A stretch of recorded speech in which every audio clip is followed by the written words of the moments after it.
Hi hello friends, welcome to my channel Kritika's lifestyle vlogs. ಎಲ್ಲರೂ ಹೇಗಿದ್ದೀರಾ? ಎಲ್ಲರೂ ಚೆನ್ನಾಗಿದ್ದೀರಾ ಅಂತ ಭಾವಿಸ್ತಾ ಬನ್ನಿ ಇವತ್ತಿನ ವ್ಲಾಗ್ ಸ್ಟಾರ್ಟ್ ಮಾಡೋಣ. ಇವತ್ತು ಆ್ಯಸ್ ಯೂಶುವಲ್ ರಂಗೋಲಿ ಮೂಲಕನೇ ಸ್ಟಾರ್ಟ್ ಮಾಡ್ತಾ ಇದ್ದೀನಿ ವ್ಲಾಗ್. ಬಂದು ರಂಗೋಲಿ ಹೇಗಿದೆ ಕಮೆಂಟಲ್ಲಿ ತಿಳಿಸಿ ಆಯಿತಾ.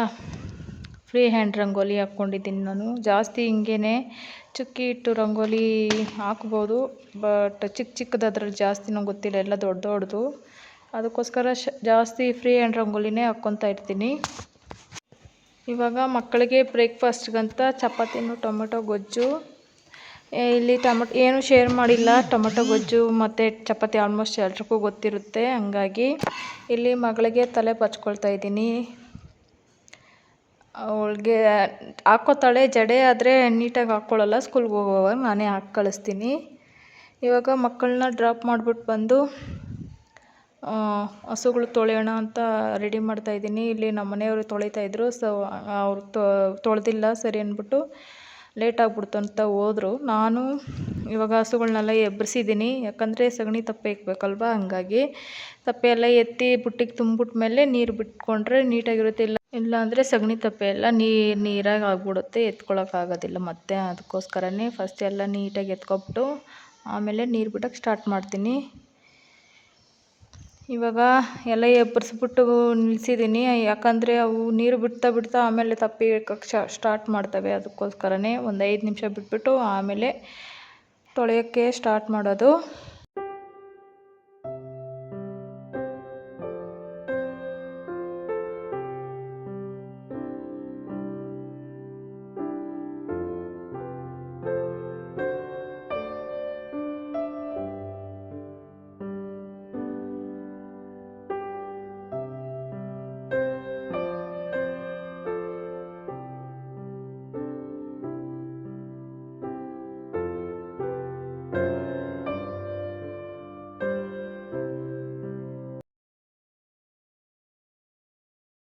ಇವಾಗ ತಪ್ಪೆ ಎತ್ತಿದ್ದಾಯಿತು, ನೀರು ಬಿಟ್ಕೊಳ್ತಾ ಇದ್ದೀನಿ. ಇವಾಗ ಫಸ್ಟಿಗೆ ಕಲ್ಲು ಮೇಲೆಲ್ಲ ಕುಡ್ತಿ ಇಟ್ಟವಾಗೆಲ್ಲ ಸೋರಿಸ್ಕೊಂಡು ಕುಡ್ದಿರ್ತಾವಲ್ವ, ಅದನ್ನೆಲ್ಲ ನೀಟಾಗಿ ತೊಳ್ಕೊಂಬಿಡ್ತೀನಿ. ಆಮೇಲೆ ಹಸು ತೊಳೆಯೋದು. ಫಸ್ಟು ಎಲ್ಲ ಒಂದು ಸರಿ ನೆನೆಸ್ಕೊಬಿಡ್ತೀನಿ ಹಸುಗಳ್ನ ಫುಲ್ಲಾಗಿ. ಇಲ್ಲ ಅಂತಂದರೆ ಅದು ಸಗಣಿ ಬಿಟ್ಕೊಳ್ಳಲ್ಲ ಒಂದೇ ಸರಿ ತೊಳೆಯೋಕೆ ಹೋದರೆ. ಸ್ವಲ್ಪ ನೆನೆಸ್ಬಿಟ್ಟು ಆಮೇಲೆ ಮತ್ತೆ ಇನ್ನೊಂದು ಫಸ್ಟಿಗೆ ನೆನೆಸಿರ್ತೀವಲ್ಲ ಆ ಹಸು ತೊಳೆಯೋಕೆ ಬಂದರೆ ನೀಟಾಗಿ ತೊಳ್ಕೊಂಡು ಹೋಗ್ಬೋದು. ಇವಾಗ ಮೇಲೆ ಕಟ್ಟಾಕಿರೋ ಹಸುನ ತೊಳೆದಿದ್ದಾಯಿತು. ಇವಾಗ ಕೆಳಗಡೆ ಇರೋ ಹಸುಗಳ್ನ ತೊಳೆಯೋಕೆ ಬಂದಿದ್ದೀನಿ. ಹಂಗೆ ಹಸುನು ತೊಳ್ಕೊತಾ ರೋಡಲ್ಲಿ ಕೂಡ ಸಗಣಿ ಎಲ್ಲ ಆಗಿರುತ್ತಲ್ವ, ಅದನ್ನು ಕೂಡ ನೀರು ಬಿಟ್ಕೊಂಡು ತೊಳ್ಕೊಂಡು ಹೋಗೋದು. ಇದರಲ್ಲೇನು ಅಷ್ಟು ಹತ್ರದಿಂದ ಬಿಟ್ಟವಾಗ ಸ್ವಲ್ಪ ಸ್ಕಿನ್ಗೆ ಇದಾಗುತ್ತೆ ಅಷ್ಟೇನೆ, ಅಷ್ಟೊಂದು ಏನು ನೋವಾಗಲ್ಲ. ಹಸುಗಳು ಚರ್ಮ ಇದು ಸ್ವಲ್ಪ ಇದಾಗಿರುತ್ತಲ್ವ, ಸೊ ಹಂಗಾಗಿ ಏನೂ ಆಗಲ್ಲ. ಸ್ವಲ್ಪ ದೂರದಿಂದ ಬಿಟ್ಕೊಂಡ್ರೆ ಸುಮ್ಮನೆ ನಿಂತ್ಕೋತವೆ. ಸ್ವಲ್ಪ ಹತ್ತಿರದಿಂದ ಪ್ರೆಷರ್ ಜಾಸ್ತಿ ಇರುತ್ತಲ್ವ, ಸೊ ಹಂಗಾಗಿ ಆ ಕಡೆ ಈ ಕಡೆ ಹೋಗ್ತಾ ಇರ್ತವೆ. ಯಾರೋ ಒಬ್ಬರು ಕೇಳಿದರು, ಸೊ ಹಂಗಾಗಿ ಹೇಳ್ತಾ ಇದ್ದೀನಿ.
ಇವಾಗ ಹಸು ಮೇಯಕ್ಕೆ ಹೊಡೆದು ಕಳಿಸ್ಬಿಟ್ಟು ಬಟ್ಟೆ ಮಡಚಿದ್ದೆ, ಅದನ್ನು ಎತ್ತಿಟ್ಕೊಳ್ತಾ ಇದ್ದೀನಿ. ನಂದು ನೈಟಿ ಮತ್ತು ಸ್ಯಾರಿ ಪೆಟಿಕೋಟ್ಸು ಮತ್ತು ಡ್ರೆಸ್ಸುಗಳು ಎಲ್ಲ ಸಪ್ರೇಟಾಗಿ ಮಡಚಿಟ್ಕೊಂಡಿರ್ತೀನಿ. ನಾನು ಬೆಡ್ ಮೇಲೆ ಹಾಕ್ಕೊಂಡು ಮಡಚಲ್ಲ, ಯಾವಾಗೂ ಕೆಳಗೆ ಹಾಕ್ಕೊಂಡು ಮಡಚೋದು ಚಾಪೆ ಮೇಲೆ. ಸರಿ ಹಂಗಾಗಿ ಇಲ್ಲಾಂದರೆ ಮಗಳ ರೂಮಲ್ಲಿ ಮಡಚಿಟ್ಟಿದ್ದೀನಿ, ಅಲ್ಲಿಂದ ಎತ್ಕೊಬಂದು ಇಲ್ಲಿ ಜೋಡಿಸ್ಕೊಳ್ಳೋದು. ಮೇಲ್ಗಡೆ ಫುಲ್ ಎಲ್ಲ ಟಾಪ್ಗಳು ಮತ್ತು ವೇಲು ಆ ಥರ ಹೊರಗಡೆ ಹೋಗೋ ಡ್ರೆಸ್ಗಳು ಎಲ್ಲ ಅಲ್ಲೇ ಇರುತ್ತೆ.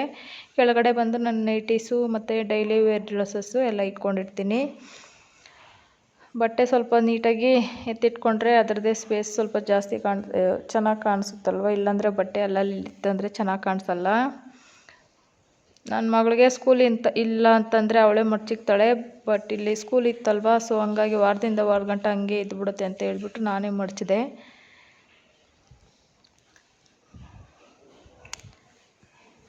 ಈ ಕಡೆ ಬಂದು ನಮ್ಮ ಮನೆಯವ್ರದ್ದು, ಈ ಕಡೆ ಬಂದು ನಂದು. ಸರಿ ಕೆಳಗಡೆದು ನಂದೇ ಇದೆ ಲೆಗಿನ್ಸ್ ಪ್ಯಾಂಟ್ಗಳು ಎಲ್ಲನೂ. ಇವಾಗ ಆಯಿತು, ಬಟ್ಟೆ ಎಲ್ಲ ಮಡಚ್ಕೊಂಡೆ. ಮಧ್ಯಾಹ್ನ ಸ್ಕೂಲ್ಗೆ ಹೋಗಿ ಮಕ್ಕಳನ್ನ ಕರ್ಕೊಂಡು ಬಂದಿದ್ದು ಆಯಿತು. ಈಗ ನೀರು ಖಾಲಿ ಆಗಿತ್ತು ಮನೇಲಿ, ಕುಡಿಯೋ ನೀರು. ಅದಕ್ಕೆ ನಮ್ಮ ಮಗನ ಕರ್ಕೊಂಡು ಕುಡಿಯೋ ನೀರು ತಗೊಬರೋಣ ಅಂತ ಹೋಗ್ತಾಯಿದ್ದೀನಿ. ವಾಟರ್ ಪ್ಯೂರಿಫೈಯರ್ ಇಲ್ಲ ಮನೇಲಿ, ಇನ್ನೂ ಹಾಕ್ಸಿಲ್ಲ. ಸೊ ಹಂಗಾಗಿ ಫಿಲ್ಟರ್ ನೀರು ಬರುತ್ತಲ್ವ, ಅದನ್ನೇ ಹೋಗಿ ಇಟ್ಕೊಂಬರೋದು. ಯಾವಾಗೂ ನಮ್ಮ ಮನೆಯವರು ತೊಗೊಂಬಂದ್ಬಿಡ್ತಾರೆ. ಈ ನಮ್ಮ ಮನೆಯವ್ರು ಇದ್ದಿಲ್ಲ, ಸರಿ ಅಂದ್ಬಿಟ್ಟು ನಾನೇ ಹೋಗಿ ತೊಗೊಂಡು ಬಂದೆ. ನಮ್ಮ ಮಗ ಹಿಂದೆಗಡೆ ಕ್ಯಾನ್ ಇಟ್ಕೊಂಡು ಕೂತ್ಕೋತಾನೆ, ನಾನು ಓಡಿಸ್ಕೊಂಬರೋದು. ಇಲ್ಲಾಂದರೆ ನನಗೆ ಬ್ಯಾಲೆನ್ಸ್ ಮಾಡೋಕ್ಕಾಗಲ್ಲ ಕ್ಯಾನು, ಅದಕ್ಕೋಸ್ಕರನೇ ಅವ್ನು ಕರ್ಕೊಂಡು ಹೋಗೋದು. ಇವಾಗ ನೀರು ಎತ್ಕೊಬಂದಿದ್ದಾಯಿತು. ತುಪ್ಪಗೆ ಇಲ್ಲಿ ಬೆಣ್ಣೆ ಆಡಿಸಿಕ್ಕಿದ್ದೆ, ಅದನ್ನು 2 ಸ್ಟವ್ ಮೇಲೆ ಇಟ್ಕೊಂಡಿದ್ದೀನಿ. ಯಾರೋ ಕೇಳಿದರು, ಸೊ ಹಂಗಾಗಿ ಅವ್ರು ಕೊಟ್ಬಿಡೋಣ ಅಂತ ಹೇಳ್ಬಿಟ್ಟು ಕಾಯ್ಸೋಕ್ಕಿಟ್ಟಿದ್ದೀನಿ ಇಲ್ಲಿ ನಾನು. ಹಾಗೇ ತೊಳೆದಿರೋ ಪಾತ್ರೆ ಕೂಡ ಇತ್ತು, ಜೋಡಿಸ್ಕೊತಾ ಇದ್ದೀನಿ.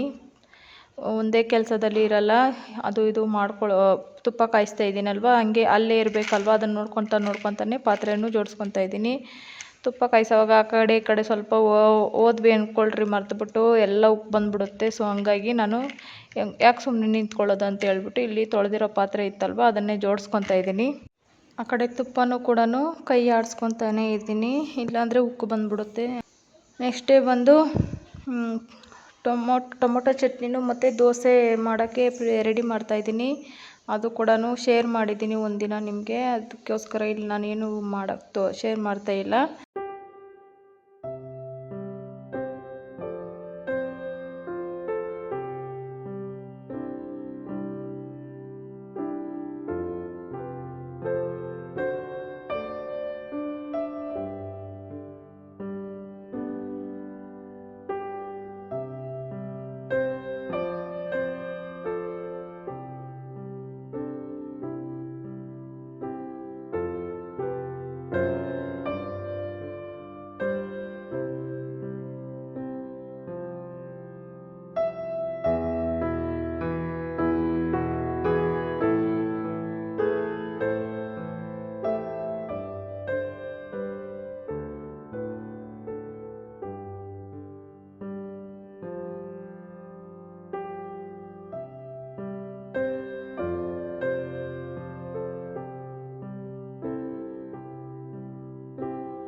ನಮ್ಮ ವೀಡಿಯೋಸ್ ಏನಾದರೂ ನಿಮಗೆ ಇಷ್ಟ ಆಗ್ತಾಯಿದ್ರೆ ಪ್ಲೀಸ್ ಸಬ್ಸ್ಕ್ರೈಬ್ ಮಾಡ್ಕೊಂಡು ವಿಡಿಯೋ ನೋಡಿ, ಫ್ರೆಂಡ್ಸ್ ಆ್ಯಂಡ್ ಫ್ಯಾಮಿಲಿಗೆ ಶೇರ್ ಮಾಡಿ. ಮತ್ತು ಏನಾನ ನಿಮ್ಗೆ ಇಷ್ಟ ಆಗಿದ್ದರೆ ಕಮೆಂಟಲ್ಲಿ ತಿಳಿಸಿ. ಒಂದು ಲೈಕ್ ಕೊಡೋದು ಮಾತ್ರ ಮರಿಬೇಡಿ. ಮತ್ತು ದೋಸೆ ಇಲ್ಲಿ ಸೆಟ್ ದೋಸೆ ಹಾಕ್ಕೊಳ್ತಾ ಇದ್ದೀನಿ. ಕ್ರಿಸ್ಪಿ ದೋಸೆ ಹಾಕ್ಕೊಡ್ತಾ ಮಧ್ಯಾಹ್ನಕ್ಕೆ ತಿನ್ನೋಕ್ಕಾಗಲ್ಲ ಸರಿ ಅಂದ್ಬಿಟ್ಟು ಸೆಟ್ ದೋಸೆ ಥರ ಹಾಕ್ಕೊಡ್ತಾ ಇದ್ದೀನಿ, ತಿನ್ಕೋಬೋದಲ್ವ. ಹಂಗಾಗಿ ಇವಾಗ ಮಕ್ಕಳನ್ನ ಬಿಟ್ಬಿಟ್ಟು ಬಂದು ಸ್ಕೂಲ್ಗೆ ಇಲ್ಲಿ ಕರು ಮನೆ ಹತ್ರ ಕಟ್ಟಾಕಿದ್ದೀವಲ್ಲ, ಅದ್ರ ಹತ್ರ ಎಲ್ಲ ಕಸ ಎಲ್ಲ ತುಳಿದಾಡಿತ್ತು, ಸಗಣಿ ತಪ್ಪೆ ಎಲ್ಲ ಇಕ್ಕೊಂಡು ಅದನ್ನೆಲ್ಲ ಗುಡಿಸ್ಕೊತಾ ಇದ್ದೀನಿ. ಅದಕ್ಕೆ ಬೂಸ ಇಕ್ಬಿಟ್ಟು ಇದು ಇಷ್ಟು ದೊಡ್ಡ ಕರು ಆಗಿದೆ. ಅವ್ರ ಅಮ್ಮ ಜೊತೆಲಿ ಬಿಟ್ಟು ಕಳಿಸಿದ್ರೆ ಹಾಲೆಲ್ಲ ಕುಡ್ಕೊಳ್ಳುತ್ತೆ. ಸೊ ಹಂಗಾಗಿ ಅದನ್ನು ಬಿಡ್ದಿರ ಮನೆ ಹತ್ರನೇ ಕಟ್ಟಿ ಮೇವು ಹಾಕ್ಕೊತೀವಿ.